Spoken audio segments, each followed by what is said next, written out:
අයියෝ ඕක තාමත් හරි නැද්ද අනේ? ඈ? මෙයා මොකද මේ තනියම hina වෙන්නේ? මොකක් හරි තියනවා වගේ. හොයාගන්නම්කෝ. මේ බිස්නස් රෙජිස්ට්‍රේෂන් වැඩේ නම් මට එපා වෙලා තියෙන්නේ. මෙයා අදත් හොඳට hina වෙලා ඉන්නවා. සක්කර වට්ටමක්වත් අල්ලගෙන නැති. ඉන්නවකද බෙල්ලෙන්ම අල්ලගන්න? මං දැන් දවස් ගානක් බලන් හිටියේ. කවුද මේ මැසේජ් කරලා තියෙන්නේ? කවුද මේ BA කියන්නේ? කවුද? දවස් ගානක් දැක්ක කවුද මේ? කවුද?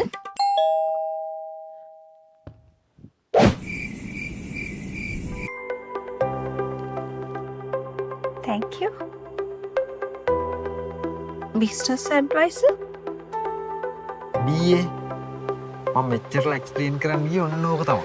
එහෙට මෙහෙට කෝල් කර කර රස්තිය අදු වෙන්න ඕන නෑ. දැන් බිස්නස් ඇඩ්වයිසර් හරහා WhatsApp එකෙන්ම අවශ්‍ය විස්තර දීලා ඔයාගේ බිස්නස් එක ප්‍රයිවට් ලිමිටඩ් කම්පැනි එකක් විදියට රෙජිස්ටර් කරගෙන ඩොකියුමන්ට්ස් ටික අතටම ගන්න පුළුවන්. අවුරුදු 10ක විශ්වාසය වගේම මේ වෙනකොටත් කම්පැනි 3000කටත් වඩා බිස්නස් ඇඩ්වයිසර් හරහා ලංකාවේ ලියාපදිංචි කරලා තියෙනවා. ඔයාගේ රෙජිස්ට්‍රේෂන් එකේ ප්‍රෝග්‍රස් එක WhatsApp එකටම එන නිසා කෝල් කර කර ඔයාගේ වෙලාව නාස්ති වෙන්නේ නැහැ.